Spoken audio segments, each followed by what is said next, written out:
जो बाबा साहब का अंतिम भाषण आपने चलाया वो टीवी की क्लिपिंग थी। सामाजिक अंतर विरोधों में प्रवेश कर रहे हैं, जहां पर एक तरफ हमको राजनीतिक समानता तो मिलेगी, राजनीतिक स्वतंत्रता तो मिलेगी, लेकिन सामाजिक, आर्थिक और शैक्षिक गैर बराबरी बनी रहेगी। उनके पूर्वजों में औकात नहीं थी, हैसियत नहीं थी संविधान लिखने की। उनकी नालायक औलादें संविधान को बदलने की बात करती हैं। हमारे बाबा साहब के अंदर दम था, हमारे बाबा साहब के अंदर दम था, तभी नेहरू जी गए थे लंदन में बोलने के लिए चर्चिल के पास कि भैया हमारा संविधान लिख दीजिए। उन्होंने कहा जब तुम्हारे देश में डॉक्टर अंबेडकर जैसा ज्ञानी व्यक्ति है तो तुम मेरे पास क्या करने आए हो, जाओ जाकर के संविधान उसी से लिखवाओ।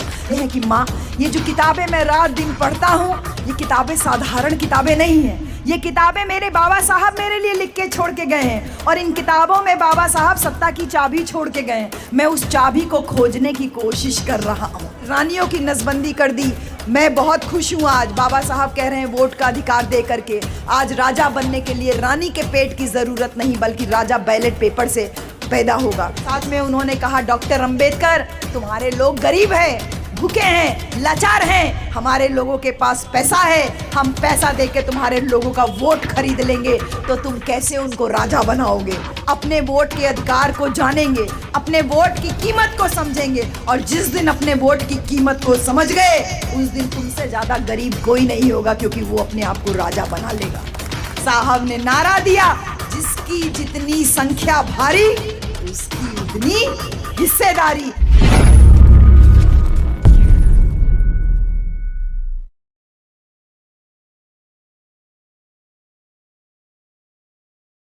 बातें बहुत सारी हो सकती है, लेकिन जो बाबा साहब का अंतिम भाषण आपने चलाया वो टीवी की क्लिपिंग थी।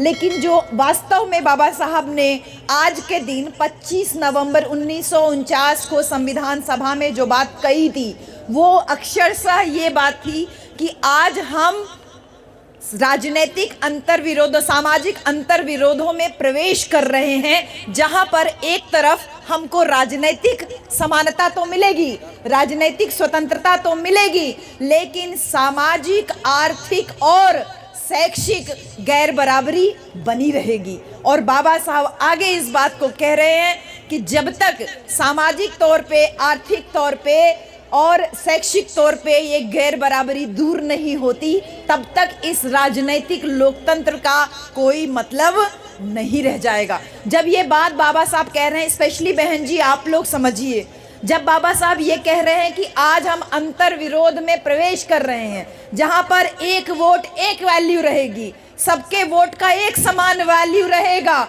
लेकिन इसके बावजूद सामाजिक हैसियत में आप कहीं ना कहीं पीछे रहोगे, शैक्षिक हैसियत में आप पीछे रहोगे, आर्थिक हैसियत में आप पीछे रहोगे। और जब बाबा साहब ये कह रहे हैं कि पूरा संविधान नहीं याद रह सकता आपको, पूरा संविधान आपको याद नहीं रह सकता, लेकिन मैं आपके लिए सरलता पूर्वक एक काम करके जा रहा हूँ, संविधान की प्रस्तावना आपको देके जा रहा हूँ। इस प्रस्तावना को अगर आप याद कर लेते हैं, इसको अगर आप फोटो खींच करके अपने घर में लगा लेते हैं, तो आप निश्चित तौर पे पूरे संविधान को याद रख सकते हैं। और संविधान की प्रस्तावना को जब लिखा बाबा साहब ने, तो सोचिए कितना कष्ट, कितना विरोध, कितनी परेशानियों को झेलते हुए बाबा साहब आपके और हमारे लिए ये लिख के लाए।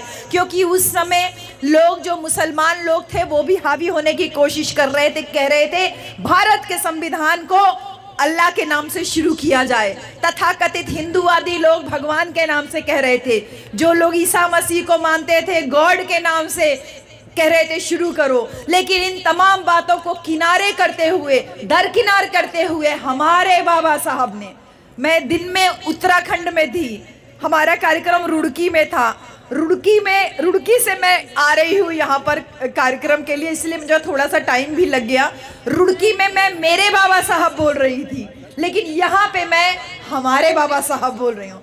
हमारे बाबा साहब ने कहा कि भारत देश में तमाम जातियों के लोग रहते हैं, तमाम धर्म के लोग रहते हैं, तो ना ईश्वर के नाम से, ना अल्लाह के नाम से, ना खुदा के नाम से, ना गॉड के नाम से भारत देश का संविधान मैं समर्पित करूंगा, बल्कि ये संविधान भारत के लोगों के द्वारा बना है, तो इसको हम भारत के लोगों को ही समर्पित करेंगे। और इसीलिए भारत के संविधान की प्रस्तावना में बाबा साहब कहते हैं, we the people of India, हम भारत के लोग, ना हम हिंदू हैं, ना हम मुसलमान हैं, ना हम सिख हैं, ना हम ईसाई हैं, हम भारतीय हैं। और इसीलिए बाबा साहब स्वयं इस बात को बोल रहे हैं, we are Indians firstly and lastly, हम प्रथम में भी और अंत में भी भारतीय हैं। हम देश में धर्म और जाति से ऊपर हैं। जब बाबा साहब कह रहे हैं हम भारत के लोग, तो बाई भारत ही means we the people of India, वो पीपल ऑफ इंडिया। जैसे हमारी बुद्ध मित्रा जी ने जो आज गाना गाया, वो भारत देश के संविधान को सीधा सीधा टच कर रहा था।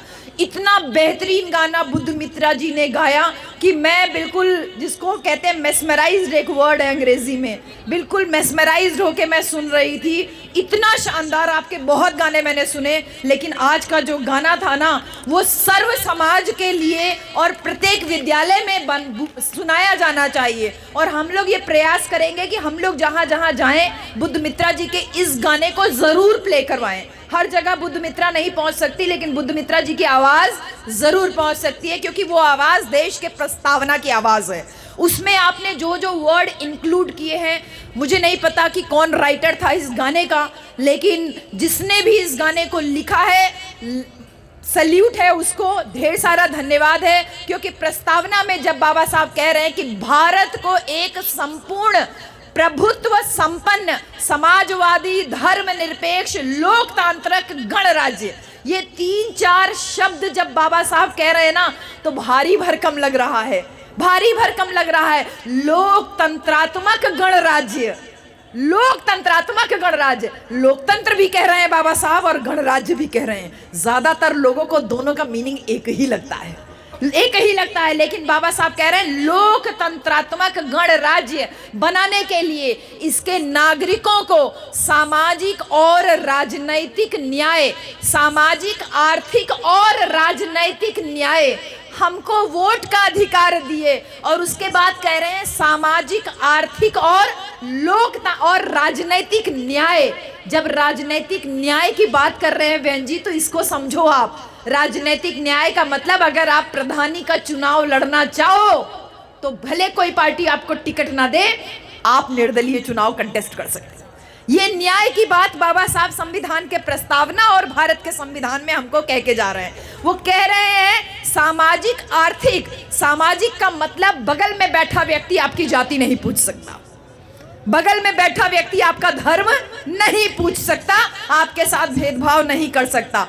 आर्थिक न्याय की बात कर रहे हैं बाबा साहब कि आप चाहे तो जूता चप्पल की दुकान खोल सकते हो, आप चाहे तो फर्नीचर का दुकान खोल सकते हो, चाहो तो इलेक्ट्रॉनिक का दुकान खोल सकते हो, परचून का दुकान खोल सकते हो, पान का दुकान खोल सकते हो, आपको कोई रोक नहीं सकता। सामाजिक, आर्थिक और राजनैतिक न्याय की बात बाबा साहब कर रहे हैं। और इसके साथ ही साथ विचार, अभिव्यक्ति, विश्वास और धर्म की स्वतंत्रता, practice, profess and propagate a religion of one's own choice, ये संविधान में लिखा है। बाबा साहब कह रहे हैं आप जिसको चाहो उसको मान सकते हो। आप अल्लाह को मानो तो सजदा कर सकते हो, आप भगवान को मानो मंदिर में घंटा बजा सकते हो, आप भगवान बुद्ध को मानो तो बौद्ध विहार में जाके पूजा उपासना कर सकते हो। आपको अभिव्यक्ति की स्वतंत्रता है, तभी रात के 10 बजे इस कौंडली के अंबेडकर पार्क में हम लोग माइक लगा के इतना शानदार कार्यक्रम आयोजित कर पा रहे हैं।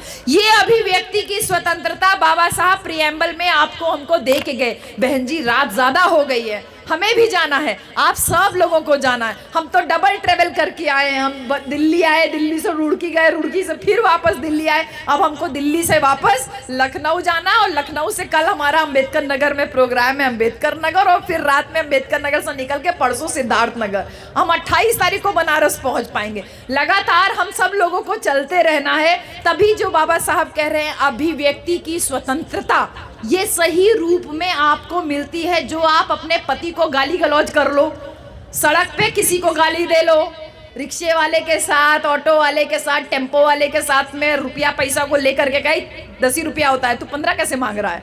ये जो बोल रहे हो ना, ये स्वतंत्रता है, बहुत छोटी छोटी स्वतंत्रता है। आपने खड़े होके, मैंने तो बहुत जगह देखा, इवन अपने बीएचयू में भी देखती हूँ, धड़ल्ले से स्टूडेंट हो या कोई आदमी हो, धड़ल्ले से आप लोग आपस में बात कम करते हो, गालियां ज्यादा देते हो। अभिव्यक्ति की स्वतंत्रता का सबसे ज्यादा अगर फायदा किसी ने उठाया तो वो पुरुषों ने उठाया है। दे माँ बहन की ऐसे दे दे के बातें करते हैं जैसे लगता है कि माँ बहन के अलावा इनके पास कोई सब्जेक्ट ही नहीं है। ये भी आपको अभिव्यक्ति की स्वतंत्रता की वजह से ही, अरे वाह बहुत अच्छी बात है, मैं भी बैठ जाऊंगी। स्वतंत्रता हमको बाबा साहब प्रियम्बल में देके जा रहे हैं और उसके बाद कह रहे हैं अवसर की समता प्राप्त करने के लिए। अवसर ये वही अवसर है जिसकी बात बाबा साहब हमको प्रियम्बल में भी कर रहे हैं और संविधान में भी देके गए हैं। अवसर की समता, अवसर की समानता, ये कौन सा अवसर है? अवसर है आपको बराबरी पे लाने का, अवसर है अपने पसंद का प्रोफेशन चुनने का, अवसर दिया आपको अपनी पसंद का सब्जेक्ट पढ़ने के लिए, अवसर दिया आपको अपने पसंद के व्यक्ति से शादी करने के लिए, अवसर दिया बाबा साहब ने आपको अपनी पसंद का भोजन कराने के लिए। अवसर की समता आपको आपकी योग्यता के आधार पर नौकरी की आपको अवसर की समता मिलेगी, समानता मिलेगी, यानी जो कट ऑफ बनाया जाएगा वो कट ऑफ सबके लिए बराबर होगा। अवसर की समता देने के लिए SC ST को 5% की छूट दी जाएगी जिससे आप मुख्य धारा में आके जाओ।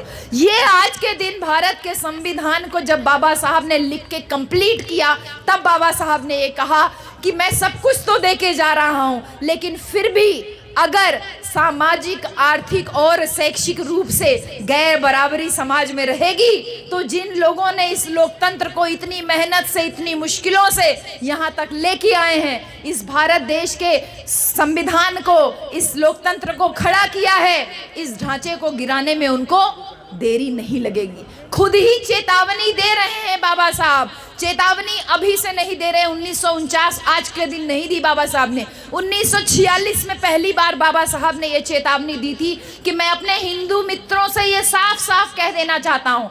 कितनी सफाई से बाबा साहब बोलते थे। आज तो हम लोग थोड़ी सी बात पे बहुत अग्रेसिव हो जाते हैं, लेकिन कितना विरोध हो रहा था बाबा साहब का कि अल्लाह के नाम से शुरू करो, भगवान के नाम से शुरू करो, ईश्वर के नाम से शुरू करो। बाबा साहब का भारत के लोगों के नाम से शुरू होगा। फिर आगे विरोध हो रहा, आरक्षण नहीं दिया जाना चाहिए, ये नहीं देना। बाबा साहब ने कहा अवसर की समता है, सबको मिलना चाहिए और मैं व्यवस्था करूंगा। बोले औरतों को अधिकार नहीं मिलना चाहिए, बाबा साहब ने हिंदू कोड बिल लिख के तैयार किया। बोले इस्तीफा दे दूंगा लेकिन मैं औरतों को अधिकार दे करके रहूंगा। बार बार विरोध झेल रहे हैं, बार बार विरोध झेल रहे हैं और विरोध झेल करके वो उन लोगों को चेतावनी दे रहे हैं कि मैं अपने हिंदू मित्रों से, मित्र भी कह रहे हैं और हिंदू भी बोल रहे हैं। वो इसलिए कह रहे हैं क्योंकि हिंदू का मतलब ऊंच नीच, गैर बराबरी पे आधारित व्यवस्था, और साथ में मित्र इसलिए बोल रहे हैं कि शायद किसी दिन तुम्हारे मन में बुद्ध की बात पहुंच जाए और तुम हमको बराबर मानने लगो। तो ये वो मित्रों वाला मित्रों नहीं है, ये हिंदू मित्रों वाला मित्रों है, वो मित्रों वाला नहीं है। हाँ, थोड़ी सी तकलीफ होगी तो बैठ जाऊंगी। बाबा साहब कह रहे हैं मैं अपने हिंदू मित्रों से कह देना चाहता हूं, चेतावनी दे रहे हैं कि आप लोग जो ये लोकतंत्र बनके तैयार हुआ है, अगर आपने समाज के बहुसंख्यक लोगों का यानी SC ST OBC और माइनॉरिटी के हितों की आपने अनदेखी की, उनको सरकारी कोष पे बराबर का हक है। मैं किसी भीख पे जिंदा नहीं हूँ, किसी की खैरात पे जिंदा नहीं हूँ। ये बाबा साहब स्वयं कह रहे हैं कि मैं किसी की भीख पे जिंदा नहीं हूँ, मेरे समाज के लोग भी किसी की भीख पे जिंदा नहीं है। सरकारी कोष पे, सरकारी खजाने पे उनका बराबर का हक है। अगर उनके हक की अनदेखी की गई तो वे खून बहाने से भी नहीं पीछे हटेंगे। ये चेतावनी दे रहे हैं बाबा साहब। ताली पे थोड़ा कंट्रोल रख करके बात को जानिएगा। बाबा साहब कह रहे हैं ये तथाकथित ऊंची जाति के लोग अपना प्रभुत्व बनाए रखने के लिए झूठ बोलते हैं, आपको सामाजिक और शैक्षिक रूप से पीछे रखने के लिए षड्यंत्र करते हैं। देखिए, बाबा साहब सामाजिक और शैक्षिक बात कर रहे हैं और बाबा साहब चेतावनी में भी वही बात कर रहे हैं कि आपको सामाजिक और शैक्षिक रूप से पीछे रखने के लिए ये साम दाम दंड भेद की नीति अपनाते हैं और यही रणनीति ये मुसलमानों के साथ में यानी अल्पसंख्यकों के साथ में भी अपनाते हैं कि उनका भी सामाजिक उत्थान और शैक्षिक उत्थान नहीं होना चाहिए। बहन जी, एकलव्य की कहानी तो आपने सुनी, लेकिन आधुनिक एकलव्यों की कहानी, आधुनिक द्रोणाचार्यों की कहानी महात्मा ज्योतिबा फूले ने हमको बताई। उन्होंने कहा कि आपका बच्चा आज पढ़ जाएगा, नौकरी के लिए जाएगा, रिटर्न तो क्वालिफाई कर लेगा, लेकिन इंटरव्यू के समय कलम कसाई लोग बैठे हैं। ज्योतिबा फूले वर्ड इस्तेमाल कर रहे हैं, कलम कसाई। आपका बच्चा पढ़ के मेरिट में आ गया, आपका बच्चा रिटर्न क्वालिफाई करके पहुंच गया, लेकिन इंटरव्यू में उसको 20 में से 5 नंबर देके उसका मेरिट लो कर दिया जाएगा, उसको कंपटीशन से बाहर कर दिया जाएगा। महात्मा ज्योतिबा फूले कह रहे हैं, इन कलम कसाइयों से हमें सावधान रहने की ज़रूरत है।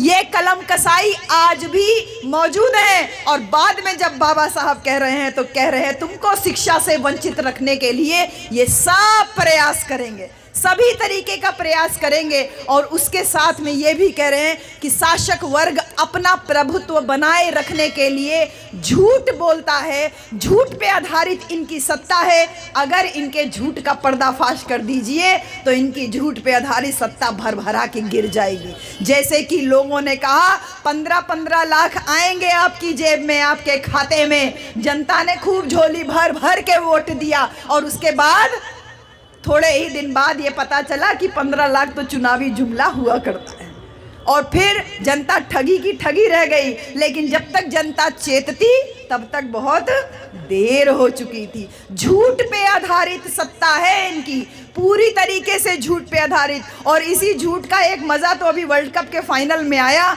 जबकि स्टेडियम का नाम तक आपने बदल दिया, लेकिन उसी स्टेडियम ने आप ही का नाम बदल दिया, बढ़िया नाम करके, पनौती नाम दे करके आपको वहाँ से विदा किया। तो ये बाबा साहब कह रहे हैं कि झूठ पे आधारित सत्ता है, इसको आप जितना ओपन करोगे उतना ज़्यादा इनका किला जो है वो भर भरा के गिर जाएगा। और फिर बाबा साहब एक चेतावनी आपकी और हमारे लिए देते हैं, हमारे लिए और आपके लिए देते हैं। क्या कहते हैं? तुम्हारा भला मंदिर या मस्जिद में जाने से नहीं होगा, तुम्हारा भला किसी पत्थर की मूर्ति के आगे माथा टेकने से नहीं होगा, तुम्हारा भला किसी धर्मशास्त्र से भी नहीं होगा, तुम्हारा भला सिर्फ और सिर्फ शिक्षा से होगा।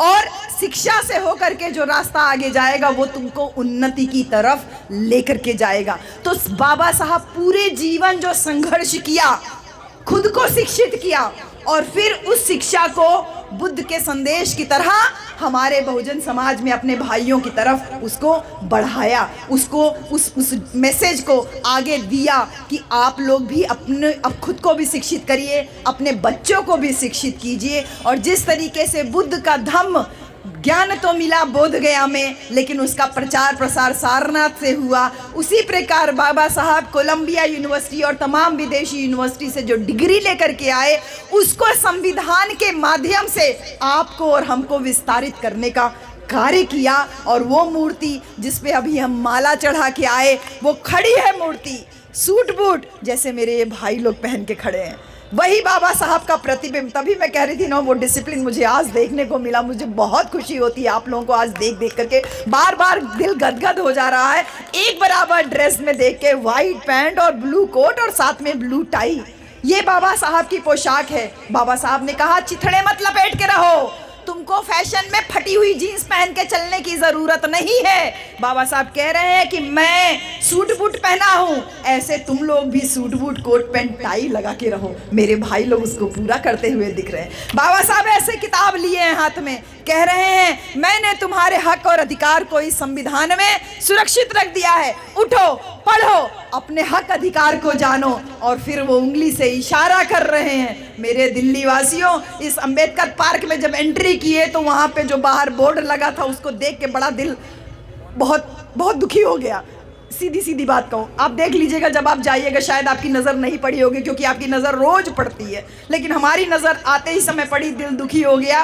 बाबा साहब की उंगली इशारा कर रही है कि तुम्हारे दुखों की मुक्ति का रास्ता संसद से होके जाता है, उठो, उठ करके संसद के ऊपर कब्जा करो। वो उंगली तो इशारा कर रही है कि संसद के ऊपर कब्जा करो, लेकिन देखिए मनवादी लोगों को कितना टेंशन है इस उंगली से, इस इशारे से कितना टेंशन है। उंगली इशारा कर रही है संसद पे कब्जा करो, लेकिन लगता है मनवादियों के पिछवाड़े वो उंगली करती रहती है, इसीलिए वो बार बार उनका उंगली तोड़ देते हैं, उनका हाथ तोड़ देते हैं, उनका चश्मा तोड़ देते हैं। और जब जब बाबा साहब की मूर्ति टूटती है मुझे बहुत खुशी मिलती है।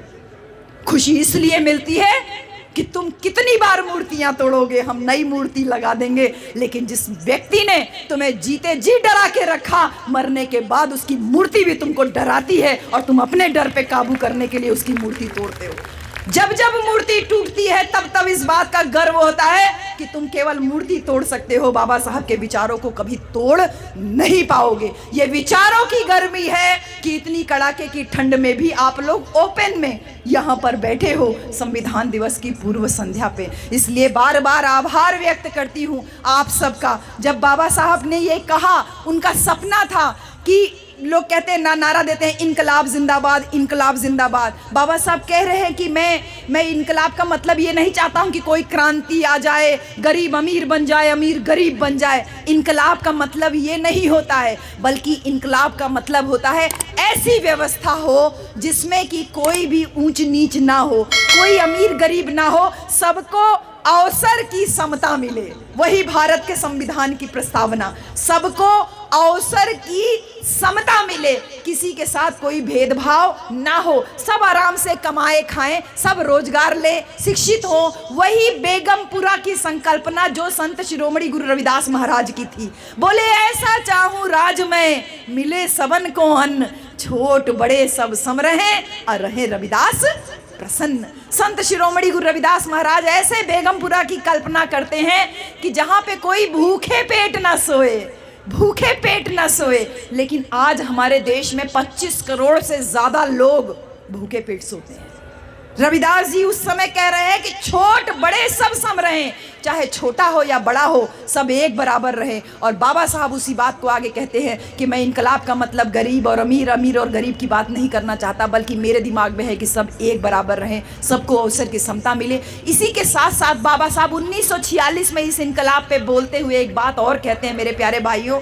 वो ये कह रहे हैं कि ये मुझे पता नहीं कि मैं संविधान सभा का हिस्सा बन पाऊंगा कि नहीं, लेकिन अगर मुझे मौका मिला संविधान सभा में जाने का, तो मैं आप लोगों के लिए कुछ हक अधिकार को सुरक्षित रख पाऊंगा। लेकिन अगर मुझे ऐसा मौका नहीं मिलता है, देखिए बाबा साहब इस बात के लिए तैयार भी थे मानसिक रूप से कि हो सकता है उनको संविधान सभा में जाने से रोका जाए, ना पहुंचने दिया जाए। कानून का इतना बड़ा ज्ञाता होने के बावजूद उनको इस बात का भय था कि शायद उनको ना जाने दिया जाए। तो बाबा साहब खुद कहते हैं, अगर मुझे संविधान सभा में नहीं जाने दिया गया तो मैं पूरे भारत देश में अहिंसक और लोकतंत्रात्मक एक आंदोलन शुरू करूंगा, छेड़ूंगा, जिससे भारत का प्रत्येक वंचित वर्ग जो है वो अपने हक अधिकारों को जाने और जान करके अपने हक अधिकारों के लिए लड़ाई लड़े, जिससे कि जो भी संविधान में बातें हों वो उनके हक अधिकारों की भी बातें हों।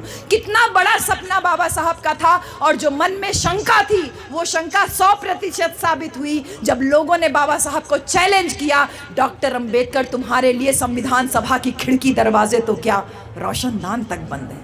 बहन जी बहुत ठंड लग रही है, आपको भी लग रही है, हमको भी लग रही है, आयोजकों को भी लग रही है, लेकिन ये बड़े बड़े अधिकारी लोग, इन्हें क्या ज़रूरत थी ये संगठन बनाने की?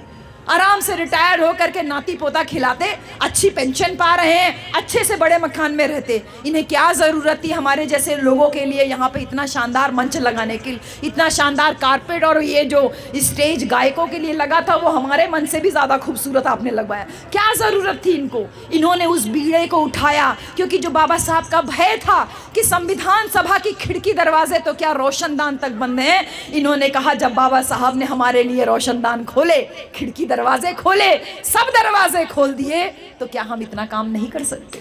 तो आप लोग जो बार बार बधाई के पात्र हैं, साधुवाद के पात्र हैं बहन जी, बाबा साहब को संविधान सभा में रोकने का प्रयास हुआ, लेकिन फिर भी धन्यवाद है उन तमाम साथियों का जिन लोगों ने बाबा साहब को चुन करके संसद में भेजा, जो बाबा साहब आपको और हमको संविधान लिख पाए। बाबा साहब जब बोलते हैं कि मेरा उद्देश्य संविधान सभा में पहुंचने का यही था, जब अपनी शंका व्यक्त कर रहे थे कि बहुजन समाज को शासक बनाना है, दो बातें कही थी बाबा साहब ने, बहुजन समाज को शासक बनाना है और अगर वो शासक ना बन पाया तो उसको कम से कम सत्ता में हिस्सेदारी देना है।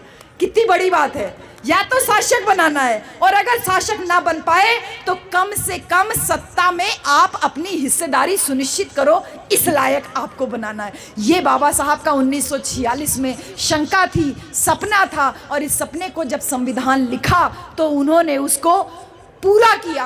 और यहाँ तक कि तमाम साथी बोल रहे थे 3500 सालों की गुलामी, कलंक को धोया, ये किया। मैं सही मायने में बताऊं तो ये जो तथाकथित मनुवादी लोग हैं, इनके पूर्वजों के कलंक को बाबा साहब ने संविधान लिख करके धोया, क्योंकि पूरे विश्व में तमाम बातें हो रही थी धर्म को लेके, जाति को लेके नहीं बल्कि रंग को लेके, नस्ल को लेकर के। अकेले बाबा साहब यहाँ पर भारत में संघर्ष करते हुए उन तमाम जो कलंक था कि आदमी को आदमी से नीचा समझा जा रहा है, पशु से भी नीचा समझा जा रहा है, जानवरों से बदतर जिंदगी जीने के लिए मजबूर किया जा रहा है, औरतों को जिंदा जलाया जा रहा है सती के नाम पे, बच्चों को मारा जा रहा है लड़की के नाम पे। ये तमाम जो कलंक थे भारत देश में कि औरत का आदमी मर जाए तो सर मुंडवा के भीतर वाली कोठरी में रहे, एक टाइम का भोजन करे, कारपेट पे ना सोए, जमीन पे सोए, उसको सूरज की रोशनी देखने का हक नहीं। ऐसे तमाम कलंक जो थे वो संविधान लिख करके बाबा साहब ने धोया। और आज विडंबना देखिए कि जिनके पूर्वजों में औकात नहीं थी, हैसियत नहीं थी संविधान लिखने की, उनकी नालायक औलादें संविधान को बदलने की बात करती है। अरे इतनी औकात थी तुम्हारे अंदर तो थे तो तुम्हारे पुरखे बड़ी बड़ी यूनिवर्सिटियों से वो भी तो पढ़ करके आए थे, क्यों नहीं उनके अंदर इतना दम था कि संविधान लिख देते? हमारे बाबा साहब के अंदर दम था, हमारे बाबा साहब के अंदर दम था, तभी नेहरू जी गए थे लंदन में बोलने के लिए चर्चिल के पास कि भैया हमारा संविधान लिख दीजिए। उन्होंने कहा जब तुम्हारे देश में डॉक्टर अंबेडकर जैसा ज्ञानी व्यक्ति है तो तुम मेरे पास क्या करने आए हो, जाओ जाकर के संविधान उसी से लिखवाओ। ये ग्लोरी है बाबा साहब की, ये ज्योति है बाबा साहब की, ये आभा है बाबा साहब की, जिन्होंने संविधान लिखा और लिखने के बाद में भी शंका व्यक्त करते करते अंत में एक चीज कहा कि आज से मैं एक वोट, वन वैल्यू की बात कर रहे हैं बाबा साहब, कि सबके वोट की एक बराबर कीमत होगी। और कभी भी वोट कास्ट करते समय हम लोग इस बात को देख लेते हैं कि लाइन में अगर पीछे प्रधानमंत्री आ जाए तो चाहे ठीक दो ही आदमी क्यों ना खड़े हों, दो आदमी को सरपास करके प्रधानमंत्री को वोट नहीं डलवाया जाता, वो दो आदमी डाल लेंगे, तभी पीछे से कोई भी नेता हो, कोई मंत्री हो, यहाँ तक कि प्रधानमंत्री हो, उसके बाद ही उसका नंबर आएगा। लोकतंत्र में जो ये महापर्व है चुनाव में, उसमें सबको एक बराबर हिस्सेदारी का जो बाबा साहब व्यवस्था किए, वन वोट वन वैल्यू की, एक वोट सबका वोट एक बराबर होगा, इस बात को बाबा साहब चले गए। ये सपना लेके बाबा साहब चले गए कि अपने वोट के द्वारा तुम अपने आप को शासक कौम बनाओगे। ये सपना लेके बाबा साहब चले गए और बाबा साहब के बाद हमारे बहुजन समाज में एक ऐसे महापुरुष ने जन्म लिया जो इन्हीं भाई लोगों की तरह से क्लास 1 अधिकारी की नौकरी कर रहा था, अच्छी खासी नौकरी कर रहा था और बढ़िया वो वैज्ञानिक के पद पे पूना में पोस्टेड था। एक किताब पढ़ी बाबा साहब की, एक किताब पढ़ने से उनके जीवन में परिवर्तन आ गया। लोग कहते थे उनसे कि मैंने बाबा साहब की इतनी किताबें पढ़ी, उतनी किताबें पढ़ी, तो मान्यवर कांशीराम साहब कहते थे अरे तूने इतनी किताब पढ़ी और फिर भी तू चुपचाप बैठा है। मैंने तो केवल एक किताब पढ़ी और मेरे दिल दिमाग में ऐसी आग लगी कि मैंने नौकरी से इस्तीफा दे दिया। तूने किस तरीके से बाबा साहब को पढ़ा कि तेरे मन मस्तिष्क में किसी भी प्रकार की कोई चिंगारी नहीं आई? साहब कांशीराम बाबा साहब को पढ़े और पढ़ते ही ये तय किए कि मेरी शिक्षा का उद्देश्य पैसा कमाना नहीं है, मेरी शिक्षा का उद्देश्य परिवार बनाना नहीं है, मेरी शिक्षा का उद्देश्य अपने नाम पे गाड़ी बंगला खरीदना नहीं है। और उसी दिन साहब कांशीराम अपनी माँ को चिट्ठी लिख करके पोस्ट करते हैं और कहते हैं माँ 5 बातें, माँ मैंने नौकरी से इस्तीफा दे दिया है, माँ मैं कभी नौकरी नहीं करूँगा, माँ मैं कभी शादी नहीं करूँगा, माँ मैं अपने नाम पे कोई बैंक बैलेंस, धन, मकान, रुपया, पैसा नहीं रखूँगा, माँ मैं कभी घर वापस नहीं आऊँगा, माँ आज से ये बहुजन समाज ही मेरा घर द्वार है। ये बात 5 लिख करके साहब कांशीराम अपनी माँ को चिट्ठी लिख देते हैं। चिट्ठी पा के माँ पागल पागल भागी भागी घर आती है, क्योंकि साहब की सगाई कर चुकी होती है, शादी की तैयारी कर रही होती है। वो सोचती है कि ऐसी कौन सी बात हो गई जो मेरा बेटा नौकरी से इस्तीफा दे दिया। 2.5 महीना साहब के साथ रहती है, थैंक यू भैया, नहीं ठीक है, 2.5 महीना साहब के साथ रहती है। साहब अपनी माँ से 5 मिनट तक बात नहीं करते। एक दिन माँ से रहा नहीं जाता तो साहब से कहती है, ए कसिया, साहब को, कांशीराम साहब को कसिया बुलाती थी उनकी माँ, अरे कसिया तू इन किताबों, रात दिन इन किताबों को पढ़ता रहता है, तेरी माँ को बात करने के लिए तेरे पास 5 मिनट का समय नहीं है, आखिर इन किताबों में ऐसा क्या लिखा है जो तू अपनी माँ से बात तक नहीं करता है। तब साहब कांशीराम कहते हैं कि माँ, ये जो किताबें मैं रात दिन पढ़ता हूँ, ये किताबें साधारण किताबें नहीं हैं, ये किताबें मेरे बाबा साहब मेरे लिए लिख के छोड़ के गए हैं, और इन किताबों में बाबा साहब सत्ता की चाबी छोड़ के गए हैं। मैं उस चाबी को खोजने की कोशिश कर रहा हूँ। माँ तू घर जा, तू टाइम वेस्ट मत कर, मैं तेरे साथ घर वापस आने वाला नहीं हूँ। माँ रोती रोती घर चली जाती है, और यहाँ एक भारी प्रतिज्ञा लेकर के कि शिक्षा का उद्देश्य नौकरी पाना नहीं है, शिक्षा का उद्देश्य पैसा कमाना नहीं है, शिक्षा का उद्देश्य अपने समाज को जागरूक करना है। इतनी दृढ़ प्रतिज्ञा लेके साहब कांशीराम बाबा साहब के संविधान को पढ़ के आपके और हमारे बीच निकल पड़ते हैं। इसी दिल्ली में मैं जय भगवान जाटव जी से भी मेरी मुलाकात हुई, और तमाम जो साथी साहब कांशीराम के साथ में काम किए हैं उन तमाम लोगों से भी मुलाकात हुई, और उन लोगों की आंखों से मैंने साहब कांशीराम की आंखों का वो सपना देखा जो साहब अपनी आंखों में लेकर के पहली बार दिल्ली आए थे। फटी हुई शर्ट पहने हुए, टूटी हुई चप्पल पहने हुए, बुशर्ट बाहर, पैंट का नीचे एकदम मोहड़ी एकदम खराब, और वो सपना क्या था कि किसी तरीके से अपने बहुजन समाज को इस बात का एहसास करा दें कि तुम 100 में 85 हो। वो सपना जो बाबा साहब संविधान लिख के आपके और हमारे लिए छोड़ के गए थे। जब संविधान लिख के छोड़ के गए तो उन्होंने ये कहा था, वो कृपलानी जी की बात जो मंजीत अवतार जी बोल के गए कि रानियों की नसबंदी कर दी। मैं बहुत खुश हूँ आज बाबा साहब कह रहे हैं वोट का अधिकार दे करके आज राजा बनने के लिए रानी के पेट की ज़रूरत नहीं, बल्कि राजा बैलेट पेपर से पैदा होगा। ये बात यही ख़त्म नहीं हुई है। इसके आगे कृपलानी जी थे, उनके साथ में उन्होंने कहा, डॉक्टर अंबेडकर तुम्हारे लोग गरीब हैं, भूखे हैं, लाचार हैं, हमारे लोगों के पास पैसा है, हम पैसा देके तुम्हारे लोगों का वोट खरीद लेंगे, तो तुम कैसे उनको राजा बनाओगे। तब बाबा साहब कहते हैं, बिल्कुल सही कह रहे हैं कृपलानी जी, आज मेरे लोग भूखे हैं, नंगे हैं, लाचार हैं, पैसा नहीं है उनके पास, आप पैसा दोगे तो आज वो अपना वोट बेच देंगे। लेकिन मैं इस बात का पूरा विश्वास रखता हूँ कि एक दिन मेरे समाज के लोग अपने वोट के अधिकार को जानेंगे, अपने वोट की कीमत को समझेंगे, और जिस दिन अपने वोट की कीमत को समझ गए उस दिन तुमसे ज़्यादा गरीब कोई नहीं होगा, क्योंकि वो अपने आप को राजा बना लेगा।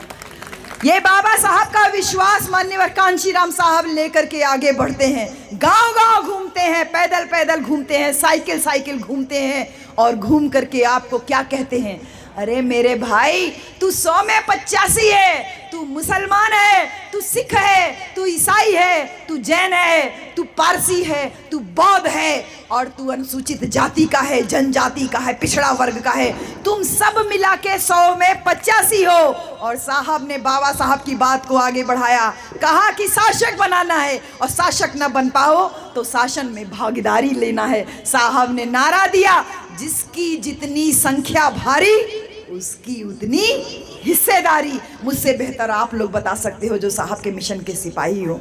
साहब ने कहा, जिसकी जितनी संख्या भारी उसकी उतनी हिस्सेदारी। जब वो हिस्सेदारी की बात कर रहे हैं तो ये भी कह रहे हैं कि अपने वोट की कीमत को समझो। इसी वोट के लिए वो आता है ऊंची जाति का, कहता है काका पैर छू रहे हैं, वोट हमी को देना, दीदी वोट हमी को देना, पाँव छू रहे हैं आपके, पाए लागी कर रहे हैं, क्योंकि उसको आपके वोट की कीमत का एहसास है। लेकिन तुमको अपने वोट की कीमत का एहसास नहीं है। जो वोट ले जा रहा है तुम उसको वोट दे रहे हो। अरे उस वोट को जाने मत दो, उस वोट से तुम अपना राजा बनाओ। तुम 100